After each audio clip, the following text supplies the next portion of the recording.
Hey guys, and welcome back to the channel. So today we're going to finish off the tutorial looking at Warrior Shaman as a comp with part 2. So in the first part we looked at maybe the more theoretical side with specs and add-ons, and today we're just going to be looking at raw footage and a bit of analysis of exactly what I do in the matches. So without further ado, we're going to get straight in here with our first match versus Warrior Paladin. Versus other warriors, you want to always try and get a purge off. If you purge the warrior, then he won't be able to charge. That's just a really good start to the match. The second thing you'll notice I'll do is I'll pop a rank 1 frost shock on him.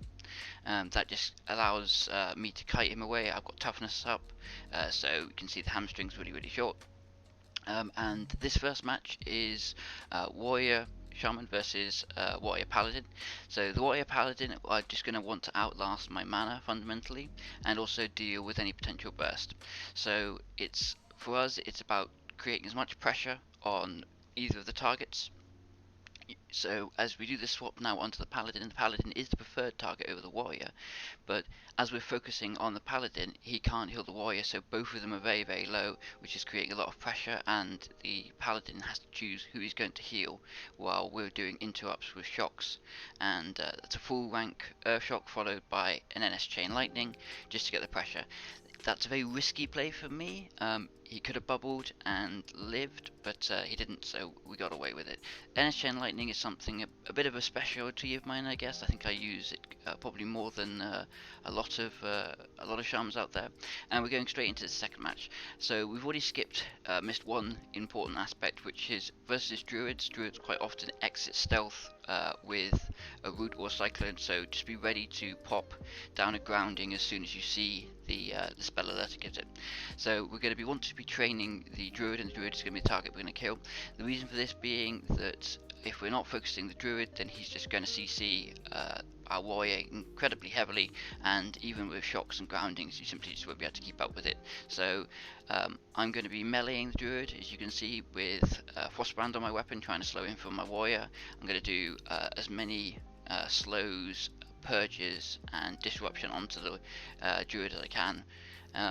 And the other thing is, obviously, as we mentioned in the practical side, because as a warrior you really want to be keeping that tremor down, but once the warrior's used his fear, you can swap tremor to strength of earth. So at this point in time I'm just following, as I said, my warrior is just hitting whoever he can, trying to create some pressure. But again, as soon as the Druid is free, he's instantly looking for those cyclones and those interrupts on me. And we've got some really good pressure onto the warrior here, just purging him, trying to keep these life blooms off. And keep the pressure back up. I'm going to be, again, always forever running afterwards, trying to keep the aggression, and grounding cyclone, shock the cyclone, more pressure, more damage, and unfortunately they do get one cyclone off, which obviously just interrupts the pressure. Again, back onto the Druid as soon as possible. He's not got any hots at this point in time, so this is actually a really good moment in time, and we're just going to keep the pressure up as much as possible. Unfortunately, I actually end up getting pummeled, and I do know what happens, and here I go for the NS on myself, but I actually have a bug with one of my macros, so I end up dying. But I thought this was a good first example of Warrior Sham versus Warrior Druid. But we'll be jumping into the next match, which is Priest Rogue. Here we're going to be wanting to do, again, just as much pressure and aggression as possible. Priest Rogue is very tricky for Warrior Shaman, and you'll see the combination in a minute, but fundamentally they're going to force my trinket early. We go with a blind, which means I'm now very vulnerable to fears, so I want to keep as far away from the priest as possible, while keeping my warrior up, and also spam purging the priest so that we can do maximum damage. The warrior will kill the priest very quickly if we get the purges, and this is the combination that would be normally very tricky.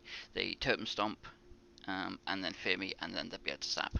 However, fortunately we got enough pressure initially that we got the kill. But yeah, that's what you want to try and avoid in this situation. To stop the saps, you can obviously shift into Ghost Wolf, as I have done now, or the warrior himself can do an intervene if he's very quick. So back again, another Warrior Paladin. Again, going for the purges and then a frost shock just to peel him off. And then we're going to jump straight onto the Paladin again to try and create the pressure. Totems down, I'm starting with Strength of Earth. That's just for some additional pressure, but I will rotate it to Tremor at some point. Generally, you kind of want to work around the idea that they're going to use their fear to interrupt pressure. So right now, for example, I might swap my to a Tremor Totem. Might be a good idea. I don't know if I do. But again, just good pressure onto the Paladin, and he's forced to bubble. So back to heals during this bubble, and we just want to keep ourselves as alive as possible. We get a nice full disarm onto the other warrior, so the pressure's not on me, and then bubbles off, and we jump straight back onto the Paladin. Interrupts again with the shocks. I'm dropping a little bit low, but we're just going to do some fake casts, hopefully, and get us back up nice and healthy. So one thing you'll notice hasn't actually happened to me is I've not been getting Judgment of Justice from either of these two Paladins, which is certainly a misplay on their part. But with Judgment of Justice, obviously I can't kite, but you will see now I've swapped to Tremor Totem, as I'm going to be assuming that this pressure is, going to force a bubble, or not a bubble, sorry, a fear from the enemy warrior soon, TM. And at the moment I'm just, again, I've now swapped at this point from doing rank 1 shocks to, where possible, max rank shocks to get the additional pressure from the damage. Obviously it's significantly more mana, but at this point we are really focusing in and going for that kill. So they're just kiting off, my warrior's being kited as well. Again, as soon as he's being kited like this, he's just going to start hitting whoever he can.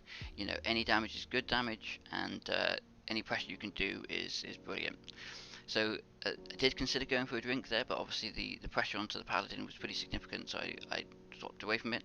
I need to get Tremor back down. I don't know if I do in time, but we will see. And then again, we can hit either the Paladin or the Warrior for damage. It doesn't matter, both is good. And again, okay, Tremor's back down, that's good. Shock onto the Paladin. Now, the Paladin moving there, that's not a good thing for him to do. That was a pretty bad positioning. He probably would have wanted to stay a little bit closer.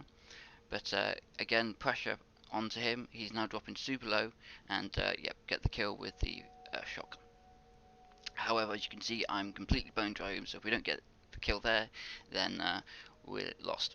So Warrior Druid, the Warrior Druid we lost to previously due to a bug, but again, so we'll start with nice pressure straight onto the Druid. He's put himself in a very bad position, so I'm just going to pop everything I can, War Stomp him while he's in caster, and then begin the spam purges.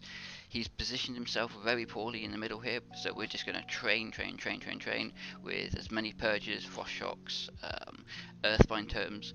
The thing to notice though, when you do place an earthbind, is if you place the earthbind, place it, and then where possible swap it straight back to a tremor, just because good warriors will notice that you've got that down and you'll try to fear you. So yeah, pressure is there, warrior's dead. Okay, so we've now got a mirror. Again, mirror, I like to play hyper aggressively in the mirrors. I like to go for the other shaman and be there in his face, particularly when I'm a Tauren and he's an orc, so I have War Stomp, he doesn't. That's quite a significant additional interrupt. And again, he's in the middle of nowhere, very bad positioning, he's under pressure, and yeah, just gets pretty rinsed. So on to Druid Rogue. Druid Rogue, whenever there's Druid, we want to go onto the Druid, especially given that the Warrior currently has Sweeping Strikes in his spec. You can just see he's just popped it, so he will be able to do really quite significant damage to both targets if he's able to connect onto the Druid. Obviously it's quite tricky, but right now I'm going to be just spam removing the poisons, and due to Sweeping Strikes pressure, we've got some crazy damage. I don't know what he was doing there. I actually sort of hesitate because I assumed it was going to be a fake cast. It wasn't, but it seemed like a very unnatural cast. But we've got some crazy damage and brilliant pressure onto the rogue, and he's just going to get munched, I think, here. Yeah, and down goes the rogue. So that's been an example of Warrior Shaman, as you can see, it's a lot about the pressure and enabling the warrior to do the damage. You can obviously see very stark differences between the Warrior Druid matches in particular. It's the exact same players, but A, it's a different map, but B, also the Druid put himself in a very dangerous position where we can train onto him. The map itself does help do that, but as a result, you know, he dies incredibly quickly, and that's the difference between, you know, getting the pressure and getting, you know, enabling your warrior to play effectively, and, you know, maybe doing a slightly worse job where your warrior is not so enabled and the pressure isn't quite the same. So let me know what you guys think.